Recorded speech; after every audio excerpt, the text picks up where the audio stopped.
All right, guys, so today is the day. It's a beautiful morning out here in Northeast Oklahoma. We're about to go drive out and visit my buddy Shelby, who I've known probably almost 30 years now. Do a little sit down discussion, chat about his life. Should be a good time. I hope you guys are down for the ride because it's gonna be a wild one.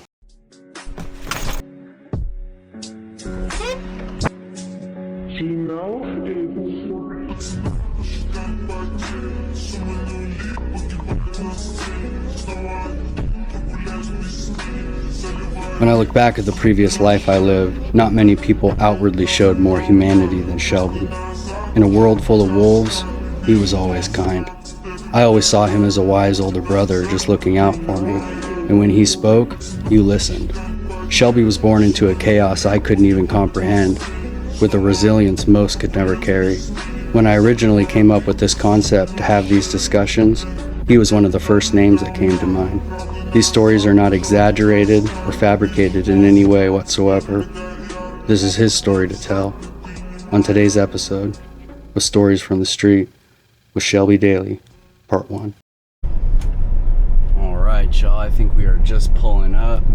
I'm gonna go ahead and text Shelby and let him know that we are here.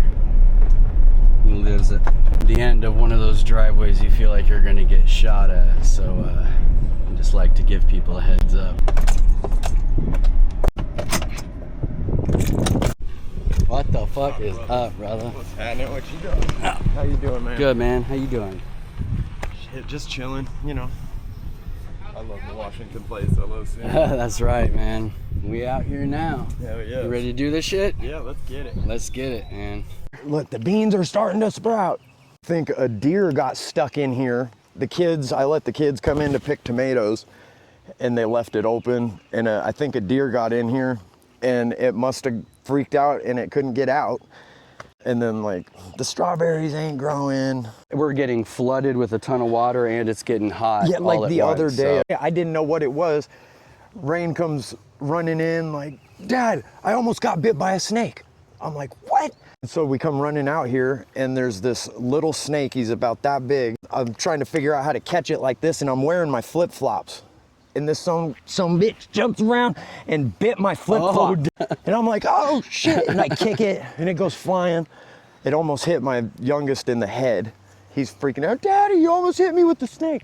So anyways, I run over and I use this stick and I pin it down and I grab it and I pick it up and I'm trying to use my phone to take pictures so I can ask Google, what kind of snake is this? Yeah. And it's like, oh, that's a baby copperhead. I was trying to get a slow-mo of it. Here's the quails. We used to have 6, but they got picked off. Oh, here come the girls. Hi, ladies. I bet you the kids it's probably a total culture shock coming from the streets in Seattle to this. Yeah, they literally used to wake up every day and we would get ready for school. We would come out of the apartments where there would be just junkies lined up smoking Fetty on foil. And I'd always, it's like, yo, can y'all put that away? I got kids. And most of them were cool enough, they would put it down. But then we'd get out to the stairwell and honestly can't tell you how many overdose dead people we found, me and my kids. I can't tell you how happy I am that you guys are out here and that they're able to live this kind of slower country lifestyle and don't have to be around that shit anymore. I truly feel that this was all for a divine reason and that we could help a lot of people and also just reminiscing. All this shit is entertaining in itself. It is entertainment, but like a big point I like to make is that in no way, shape, or form is this the glorification of gangbanging, drug using, or any foul shit. This is just the life we led. We are not cool. Exactly. Like I get it twisted constantly with my kids and my kids' friends. They see me, they think I'm cool because I've been to prison, I've been in gangs, I got stupid fucking tattoos all over me. Yeah, I know, man. That's kind of what I really wanted to convey was really to help people, give parents kind of the warning signs, help anyone get hope to live something beyond that and that it is possible and really that it's not a one size fits all. We both found our way out in our own way. The method that is ingrained in our society is that it's kind of all or nothing, and that deters a lot of people from wanting to ever get better because of the judgment that comes with, you know, using other drugs to get off drugs, or using substances like I do, you know, smoking and shit like that. The sober community would never see me as sober, which understandably, well, no, and see, and that's, we're just different. That's the whole thing is like, I've experienced, so I'm on methadone. I used methadone to get away from the heroin life. I never got into the fentanyl. That was years after. I've been clean off of heroin and crack cocaine since February 6th, 2011. And it's been nothing but up. Yeah, life still is fucked up and hard and has its struggles. That ain't ever changed. But now I deal with them.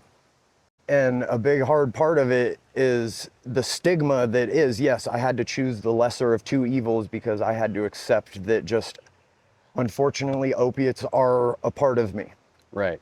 And that, and again, it's like a stepping stone, because I went from heroin to high dose methadone, from high dose methadone to lower, and then switched to Suboxone, and then from Suboxone to Kratom, and to Kratom to nothing. So it's like, for me, it was truly a stepping stone. I never thought I would ever get off Suboxone. I was on it for, you know, solid 13, you know, 10 years or so after getting out of the life. Getting married, getting a job, having kids, all that stuff. And I just, I had it to be a part of my life, but slowly I was able to find a way to not that I don't still have my struggles. And that's why I lean on, you know, smoking things like weed and being able to get out and be in nature and actually move my body after 3 back surgeries, our health issues and shit. Sometimes it ain't easy. Like you said, the stepping stone, I finally have reached that point. I feel like when I was younger, I honest to God believed that opiates were going to be a part of me for forever. And I'm now at a point where I feel ready to have them gone. That's how I was with heroin. I knew I hit a point where it was just like, I'm fucking done with this. Yep. I don't want to do the daily grind no more. I don't want to rob folks. I don't want to hurt people. I don't want to feel this no more. Because now I woke up on my 24th birthday and I had a conscience all of a sudden. That's almost the same as me. It was fucking almost the weird. same exact age too. I was day to day living. I never thought I would live to even see past 21. No. So any of this wife and kids and life, you know, it's career amazing that I every created. day. Yeah. It doesn't even make sense sometimes. You know, there was a lot of years where I just didn't think there was ever going to be getting out of it, you know? A dog just felt trapped, and that was going to be me, and I accepted it. You almost have to rediscover like how to be a person again. And I had to go back to childhood interests and decide, like, do I even like these things? What kind of hobbies do I like? Right. I had to go get my BMX back out. You know, like I seen you get you back out on your skateboard. I got out, and then it's like my mind started to get clear.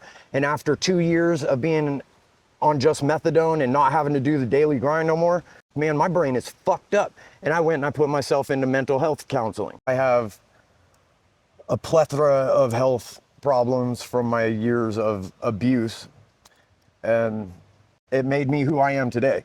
And who I am today is a man that's teaching my kids to be men. I want my kids to be men, because I've made it out of some shit that most people don't make it out of. And I've always wanted to help people. Growing up in the juvenile penitentiaries and group homes and shit, I want to go and let these little homies know there is, like, dog, there's hope. So, you know, why don't, since we're on that, you trying to blaze one? Let's get it. Yeah, let's blaze one. Why don't we're on your childhood. Let's just start there. We'll sit down. We'll fucking roll one up.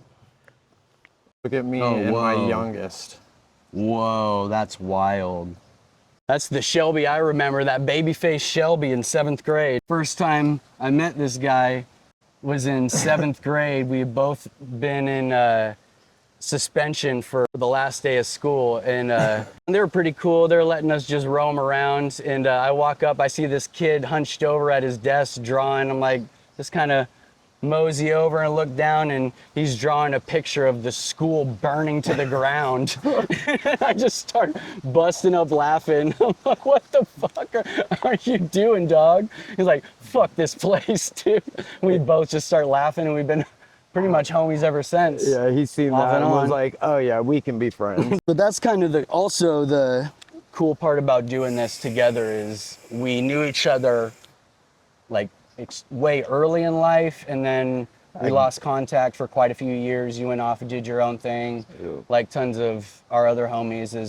There's so many stories to be told, but two, they all break off and go in different directions, and people had much crazier things happen to them and went through much harder times than me, or less than, but I feel like it's all valuable and worth exploring. Like I try and explain to my kids constantly, it's like everybody's pain is different. I can't say that you've been hurt less than me, because what you call horrific pain is different than me. Yeah.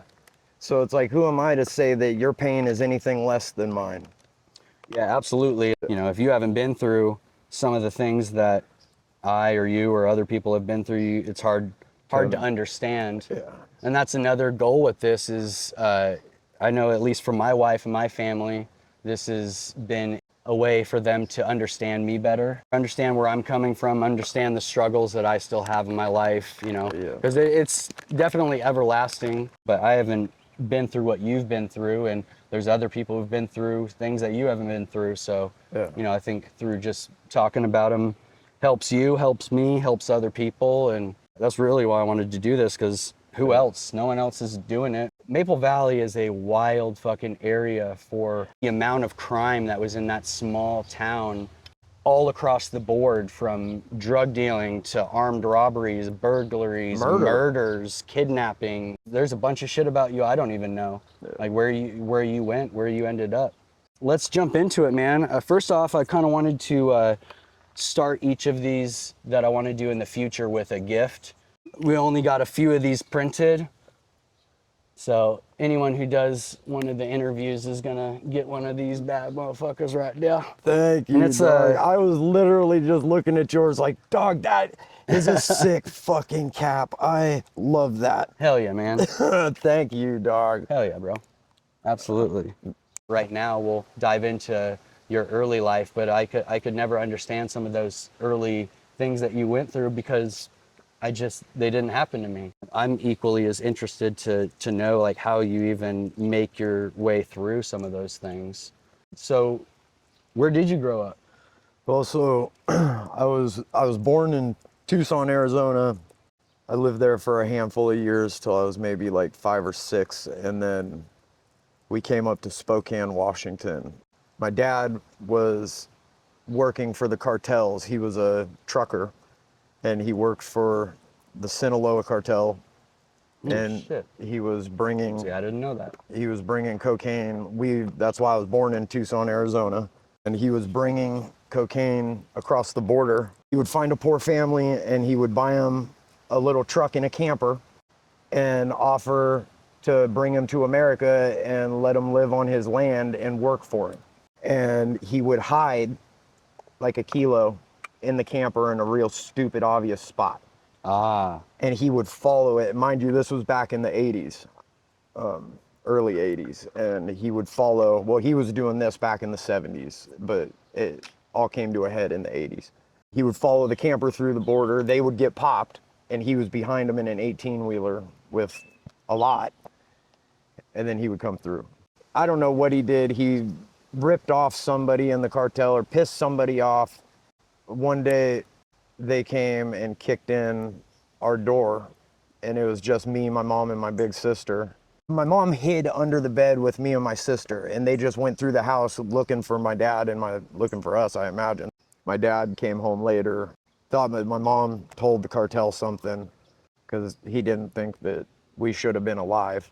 He fucking beat her up. He has this old World War I, it's a fucking double-sided dagger. It's about this long, and it has brass knuckles attached to it. He took it and he pushed it about that far into my mom's throat. I always grew up hearing this story from my mom. Right. When I finally ended up meeting my dad when I was older, he told me a lot of the shit and filled me in the stories behind it. Some of it was on point, some of it was bullshit. I don't know. But anyways, she ended up taking me and my sister and came up to Washington. And Oh, okay, so she left. yeah, she left him and came up to Washington. And I had this stepdad that was somewhat normal. Her and him had a band. It was called, and they were hardcore alcoholics, but that to me was normal. Yeah. Because my dad was a hardcore coke dealer, and my mom was originally one of his hoes, and she was just fucking him because he was the dope man. Okay. And then he started pimping on her. She became his bottom bitch. He got her pregnant. Okay. And the rest was history. And my mom by no means was no angel. From everything my auntie has told me, and just even my mom has told me, she was a hardcore crackhead coke fiend. And my dad was just a gorilla pimp. He'd get his broads strung out on dope. That's how he would keep them. But like a forced choice, because their addiction is pushing them to do some shit that they really don't want to do, but they're willing to do it to feed the addiction, that demon. So we get to Spokane. By this time, I'm like 6 now. At first, when we get there, she meets my first stepdad. He was kind of chill. He was somewhat normal. They had a band, but they drank constantly, but we had somewhat of a home life for the first time. Semi-stable. Semi-stable. When I was little in Tucson, I just remember me and my sister were always home alone, and we didn't have fucking air conditioning. And so it was hotter than shit in our apartment. And anyway, so my mom meets this dude. He's pretty chill, but this is when shit starts getting fucked up. So they start taking us to parents' house, our grandparents, our step-grandparents. They're fucking ruthless alcoholics. The grandparents. The grandparents. Grandma gets PO'd in her chair every day by like 1. She's passed out drunk. But then Grandpa, down in the basement, it connected to the garage, and he built super intricate doll houses that had like electricity, the whole 9. But all of a sudden, him and start going down there, and I'm not allowed to go down. I didn't understand why. So for like the first couple of days we're there, he's taking her down there to play in the doll houses constantly. And then like one time I finally, my big sister, she's 2 years older than me. So one day I decide I want to try and go and play. This is fucked up. I want to play. So I try and go down the stairs. Grandma catches me. I remember the old man, he like shaved OG shit with the straight razor with the leather sharpening belt. And she goes and gets that shit, and this bitch whips the dog shit out of me for trying to go downstairs to play. And I don't get it. That's fucking wild. This goes on for the next couple of years. My mom and dropping us off there. We spent like a summer there. Just dropping you off all day? All the time. I know, for like weekends or a week at a time, or for a fucking few weeks during the summer. And my mom eventually get into it hella bad. The story is that she caught him in bed with the drummer of their band, which ended up being bullshit. It was, he caught my mom in bed with her best friend, her homegirl. My mom's psycho ass went and tells everybody. They had some low-key fame in Spokane. They were like, they had with their band and shit. Okay. But my mom goes around and tells everybody that she caught in bed with the drummer. Gotcha. And so the band falls apart, and it all falls apart, leaves. And me and my sister liked though, because he was normal, like, and he was cool to us. Yeah. At that point is when CPS first started really getting into our life. And my mom met this cat. He owned this flooring business in Spokane. And he had like a mini mansion up on the East Hill in Spokane. That's champion. It stayed lit. Yeah, that's right. The wind is giving us the assist. And so we move in with this cat. And he owns this big business, yes, but turns out he's like a big crack dealer in Spokane. My mom's just going ham, smoking big rocks. So she found her way back to it. She found her way back to it after her and split up. And this is when shit gets real wicked. He is fucking insane, and like he's a little Oompa Loompa ass dude. And he's super jealous and crazy over my mom. But he owned this old apartment complex down off of Sprague Avenue in Spokane. He throws me and my mom, my sister out, and me and my mom, my sister, the complex was condemned. And how old are you at this time? At this point, I'm like 8, maybe 9. Okay, so you'd been there for I've been there for a few a years. few years. And this fucked up old apartment complex, crackheads had torn the walls out in between the apartments, so they were all connected. And there was this OG dude, we called him Boogeyman. I don't know his real name. He was the Boogeyman. And this was back in like the early 90s in Spokane, Washington. If you fucked around with the crack game and the dope game in Spokane back in the 90s, you knew the Boogeyman. He was a major player. He was jugging out of the spot. One night, some cats showed up to try and rob him. He wasn't there. It was just me, my mom, my sister. They ended up shooting my mom twice in the chest, and me and my sister were sitting right there. We were all sitting on, we had just a big ass pile of clothes that we were sitting on, smoking crack. They shot her. This was before cell phones, you know, and so my sister ran down to a gas station and called 911. Police came, ambulance came, took my mom to the hospital, took me and my sister to a group home. We got this guardian at Lightham from CPS in Spokane. So then my real dad comes into the picture. While you guys are in CPS? While we're in... And your mom's in the hospital? My mom, well, at this point, I think they put my mom into prison for child abuse. Okay, so she lives. She lived. Me and my sister are in this group home, and then my real dad hits up CPS, and he ends up coming through and scooping us up, and that is when we came to Maple Valley. Okay. I started going to Lake Wilderness, and at my dad's in elementary school. Okay. I get to my dad's and everything is kind of normal. For the most part, besides my dad is a violent, crazy ass, mean, old Italian motherfucker. He grew up super foul. His dad, like, when his dog was barking too much, he went and snatched my dad out of bed, put him in the trunk of the car, and then tied the dog to the bumper and then drugged the dog to death and let my dad listen. Lord. And then fucking untied the dog, let my dad out, and made my dad walk home. Like, that's the type of dude. That's where he's coming from, yeah. That's how my dad was raised. And like, men do not cry. You do not show weakness. You do not show any type of fucking weakness. Tears, never.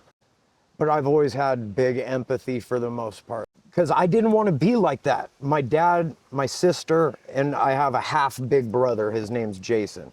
He's got a different mom. My big sister and my big brother are just like our fucking dad. They're mean.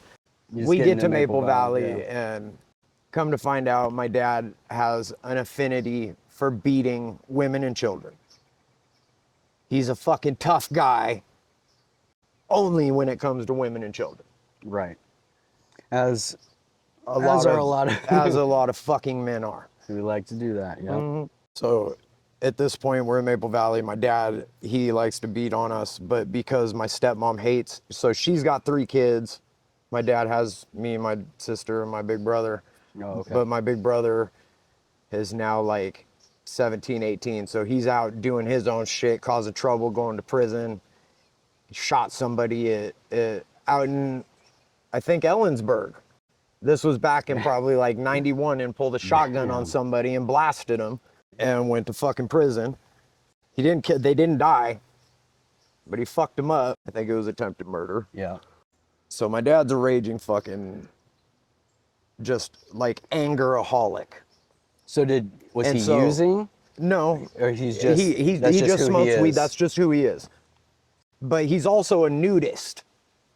And so he used to take all of us kids, all my stepbrothers and me and my sister and shit. They had KISW, 99.9 KISW in Seattle. The rock station back in the day, I doubt they still do it. They used to host this thing called Nude Stock, like Woodstock, but Nude Stock. There's a nudist colony in Issaquah. Yeah, that there's they a would- few actually. Yeah. Oh yeah, no, I know of that one. But this one was like Yeah, big, and it had I've heard of that. pools and slides and all kinds of cool shit. And they had like a whole carnival area set up for the kids. And I mean, I'm sure they were fucking weirdos. I don't know. I didn't give a fuck. I was young as shit, but me and all my brothers and sisters, we didn't give a shit. We stripped the fuck down, went out. CPS found out, my mom found out, they flipped out. So me and my sister kept getting bounced between. Okay. But then after a minute, my stepmom's like, So now they were hitting your dad with it. yeah, they're hitting my dad with it because like we're coming to school with big bruises on us and shit. Yeah. Miss Cliff is calling the fucking CPS. That's who I had in Lake Wilderness, was Miss Cliff. Remember? And she was the fucking, I vaguely remember that you name. gotta fucking, look at Was that. that a jumping spider? No, that's a goddamn alpha gal tick. Look at, that's a Oh yeah, a it's Lone a Lone Star tick. Yeah, maybe we should. We can always cruise in the car and fucking. That They was probably a dropped, fucking Lone Star tick. climbed on me. Yo, I've had 6 of them on me in the last 2 months. Oh yeah, they'll get you, man. It doesn't take I'm much. so afraid. I do not want to be allergic to goddamn meat. We gotta fucking If you're watch out cool for them with it, ticks. if you're cool with it, Let's hit the truck. We'll do some of this while we're driving, and yeah, then let me. we'll go And get I'm some gonna grab lunch. this. and- I'm gonna grab the spray to soak us down before we get in there. What spray you got? It's a mixture of cedar wood essential oil, peppermint essential oil, and lemongrass essential oil. Hell yeah.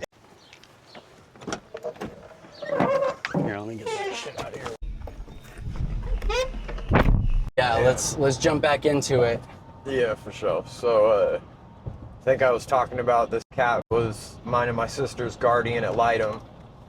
And he was like coming and having dinner with our families and shit while I was at my dad's.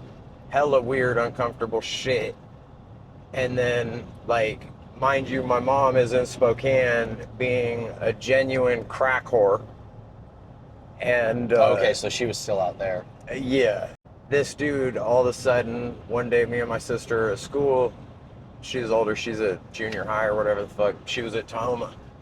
CPS shows up, picks us up, takes us to the airport, puts us on an airplane, flies us back to Spokane to my mom. And even my sister and I are kind of like we wanted to be with my mom because we got to run wild with my mom. After she split up with my stepdad and she was fucking with this cat that ran the flooring shop. Then we were living in that abandoned apartment complex. During that time that we were living in there, my mom had started smoking crack with my sister and I. This was the beginning of my use. This was the very, very beginning. Because I kept catching my mom. Like, so I had already smoked cigarettes. My mom allowed me to start smoking cigarettes. I was probably 5 years old. And so at this point, it had all came out about what the old man was doing to my sister.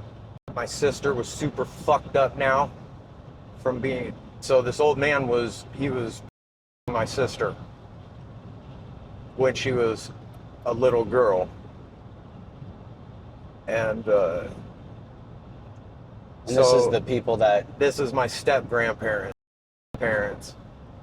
And And how old are you at this time once you start using with your mom? so I think at this point I'm like, this was when I was like 8 or 9. I was young. It progressed to the point while we were living in the dope spot that we were all using needles. My mom got to the point where she was letting these old men come through and fuck my big sister. My little was she was like 10 or 11 at this point. And my mom was pimping her out. She was letting these old men come through and they would fuck my Jesus, sister. dude. That's And then my mom would give me a pistol and she would send me out to go and rob the trick when they came out. How did that pan out once you started using with your mom and she started Well, no, doing that to so- your sister? Yeah, Gee, so- well, that's so- fucked, man. I only lived like that in that motel, shooting up dope and smoking crack with my mom for probably 3 or 4 months. But this is like after off and on childhood years of just crazy shit going through because she was into prostitution. Right. And so it's like we would get stuck at whorehouses. Yeah, you're just along for the ride. During raids. She would go out on crack missions and be gone for 2 or 3 weeks. And me and my sister, there was this road, Mansfield in Spokane. When we first got there, my mom bounced out. She was supposed to go to the bar for the night, didn't come home for a fucking month. Me and my sister, we lived on Mansfield, and there was a set of train tracks in front of us, in front of our apartment, and then a Rosars. And me and my sister, we would walk over to the Rosars across the tracks constantly and just fill up grocery carts with those pre-cooked chickens and just take them. And it was like my mom was so well known that everybody knew what we were doing. Everybody knew who we were. Right. And they never stopped us. They never fucked with us. So literally stealing to eat. Literally stealing to eat. Like no electricity on at home. And you're just waiting. And we're just waiting for mom to come home. And it's like, we would just be stuck. We would eat everything in the house first. And that was actually kind of my first experience with alcohol, was my mom had a half a gallon of fucking 3-star vodka in our pantry way in the back. And me and my sister were digging through the pantry one night looking for something to eat, and we found this big ass jug of vodka, and we knew mom used to drink it and get fucked up, so her and I started hitting this bottle of vodka. Are those some of like the earlier things of you getting like, loaded? Yeah, getting loaded before even the using with your mom, long before of that was sneaking into the pantry and shit? Oh yeah, it was just her being out on dope missions and me and my sister finding the bottle of vodka. But that like set off a whole fucking thing of me and my sister just being tiny. This was when I'm like 5 years old, 6 years old, she's 7, 8. And then I became her little test subject. I've noticed that a lot in the world of the sibling relationship. If they're both involved in drugs or the life, they are like a toxic couple. Dog, it was my big sister mayhem. She made my life living hell.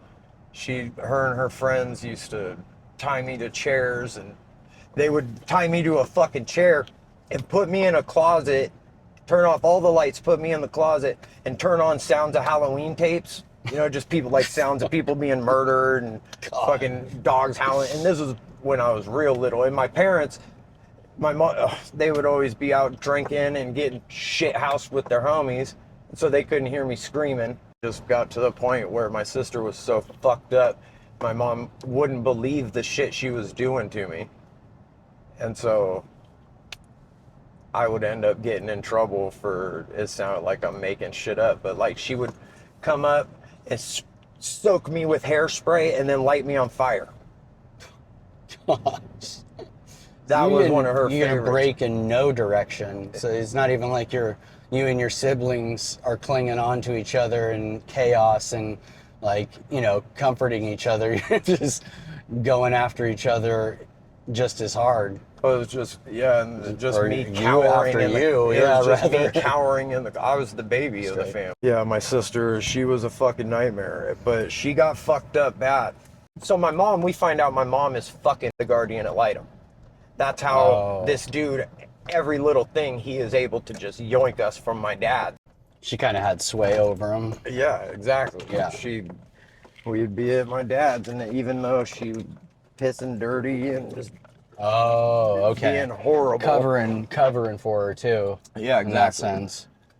And so that played a big part in making me who I am today, because that kept me in that fucked off situation at my mom's. I mean, also, no stability. Yeah, well, no stability, exactly. Like, yeah, my dad was an abusive asshole. Lots of people grow up in families with abusive asshole parents, but because they had that stability, my dad would have made me go to school. My dad wouldn't have let me do drugs. There was no way my dad was ever gonna let me live how I had been living, how I had become accustomed to living. Right. Just like a fucking adult. Both bad, but one is like complete freedom and to do whatever you want. And the other one, though it's not a good environment either, you may still have had more structure. I think you want the freedom when you're young. Yeah, exactly. And then now that I'm grown, I wish I would have had somebody sit your little ass down. You're gonna go to school, you're gonna get your shit together. Right. But I didn't. And it went until my mom ended up getting super fucking drunk one night. She beat the dog shit out of my sister. She took off. She beat her with an old mop. And then she came in the house to come after me. And the guy that owned the flooring store in Spokane, this was at his little mansion place up on the hill. She comes after me. He tries to stop her. He, like I said, was a Oompa Loompa. She checks him into this glass table. A big old shard of glass cuts through his wrist. He's leaking hella bad. He's out the fight. And then I run to the phone to try and call 911. My mom jumps on me with a knife, puts the knife to my throat. I had gotten through to 911, but just for a split second. It was enough for them to have heard to show up. The dude was over laying on the ground trying to stop the bleeding in his wrist. Yeah. He sees that she has the knife to my throat, so he comes and tackles her off of me, and she jumps up and runs into their bedroom, and we're like, okay, maybe the bitch will calm down.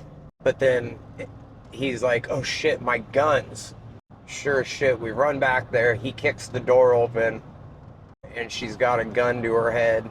I start screaming, and she comes and puts the gun to my head, and that's when the police walk in. Right as she's coming up to me, putting the gun to my forehead. They fucking scream, drop the gun, get on the ground, the whole nine. She drops it, gets down, they book her. And then again, I was stuck at this fucking weirdo crack dealer piece of shit's house for probably 3 or 4 months by myself, because my big sister, she stole a truck from this dude, and so she got into gangbanging and shit in Spokane. She started fucking with the Crips. So when all this happened that night after my mom whooped her ass, this dude, the crackhead guy, he owned a original 454 Chevy pickup truck. My sister proceeded to steal this dude's shit and disappeared with it. I guess a few days later, after all had transpired, my mom is in jail. I'm just stuck out at this dude's house. My sister went and picked up one of her homegirls one night, and they went out driving in this, and this fucking truck has a NASCAR engine in it. And they went out driving, and my sister ended up hitting a telephone pole, and the windshield came down and decapitated her homegirl. Holy shit. And I didn't even know any of this at this time. I just wanted... How old was she? 11 or 12 when this happened. Gosh. She got charged with vehicular manslaughter and got sent to juvenile. Because she had stolen the car and went out. Because she was in a stolen car, and she killed her homegirl driving like an idiot. She was doing like 90 miles an hour and on a back road. So at that point, she's gone. She's another person out of your life. Yeah, she's a hot mess though too, because my mom has already turned her into like a full-blown little mini prostitute, pimping her out for crack. But now my sister's like hip to the game that she got fucking with the gangbangers. She want money. She gets locked up, and now I'm sitting in this weirdo crack dude motherfucker's house for months. Homeboy just sits in his fucking bedroom and smokes crack all day. And the guy that you're alone with. I'm stuck at this dude's house. And is he dealing too? Yeah, he's a big crack dealer. Okay, that's what I thought. And so at that point, I had been trying to call my dad back in Maple Valley. He just wasn't coming. He kept saying he was coming to get me, coming to get me, coming to get me, never came and got me. And then after like a few months, I ended up just fucking hitchhiking Spokane to fucking Seattle across Washington. Yeah. This was probably 13. like 98, Okay. 97, 98. So This just was, before. yeah, this was like probably my end of 6th grade. I came back, and then I was pretty much back in Maple Valley my 2 years of 7th grade. And that was when we linked Oh, up, that's was right, on my 'cause you- second go of 7th grade. So once you got to Maple Valley and you started, bringing shit around, and people are starting to get into the mix of what you had been exposed to. What did that branch off into? Oh man, a little bit of everything. Selling drugs for sure. Like, I was born into it. All these cats, they never really fuck with shit until my goofy little ass started showing up with weed and putting everybody on. I was gonna ask that. It was mainly all weed to begin with. Yeah. Right. And it literally, I mean, like they say, a gateway. Yeah. As soon as weed started, everybody, all it took was getting fucking 5 or 10 homies stoned. And then those 5 or 10 homies went and told their homies and their homies. And pretty soon, now you got a bunch of fucking 6th graders, 5th and 6th graders running around Maple Valley. Little ass white kids, rich white suburban kids, Yeah. stealing shit so they can go and jug it off to buy a dub of weed. And this was back, like when the older cats would sell us like, okay, a dime bag, a dub. That's how you measured it. Yeah. That's how you measured it. I remember my first times buying weed, they'd sell me crushed up fan leaves. It wouldn't even be bud, it would just be Dog, fan leaves. I used to take fucking newspaper, and you get it wet and you fucking mush it into a ball and you fucking put it in. There's something about it that once all the colors blend, it turns green. It makes the paper turn green, and then you microwave it, and they look just like dense little nugs. I honest to God do feel like I was a giant catalyst. A lot of the homies that I was the first one to bring around fucking cocaine and bring around. My mom had to get her leg amputated and had 3 liquefied vertebrae in her back, and so she was all fucked up and had just masses of pills, pain pills, Xanax, and all kinds of shit. Gotcha. I didn't fuck with them though, but she, like, if she didn't have money to give me when I wanted to go kick it, she would just give me a handful of pills, and I didn't know what any of them were. I just knew they were good and they were worth money. And your mom also knew that they were good to use them as a currency to give to you. My mom would give them to me so I could trade them to get shit, because she knew I smoked weed and I drank. And so you're in Maple Valley. How does it come to a head with your mom? at this point, I'm like 12. My dad finds out I'm getting into dope, just getting fucked up. Not really dope, but fuck coke. My dad found out that I was like doing my Spokane thing in the valley. So he was like, I'm taking you in the truck. So he went and got a long haul truck driving job. Like just going with him on the... Yeah, riding in the truck. Oh, and okay. so I did that for a minute until like not very long, I don't know, 6 months. My mom ends up calling his phone one day, and she was in Massachusetts. She had met a new guy, filled my head with that bullshit. Everything's better now. Yeah, everything's that better. whole- Everything's better. She's out of prison now. Last time I really seen her, like, I'd see her here and there, but I hadn't lived with her. Okay, so after that crazy incident, Ever since the gun to my head shit, she went to prison for just a minute, got out on probation. So anyways, I don't really know what's going on with her. She's running from probation. I didn't at this time though. So she calls me.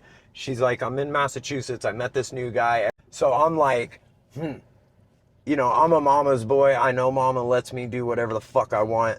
So as soon as me and my dad stop at a Walmart, he goes in to get groceries. I pack my shit and I bunk out. Oh, damn. Yeah, I left. I left took him off right there? running. Left him right there.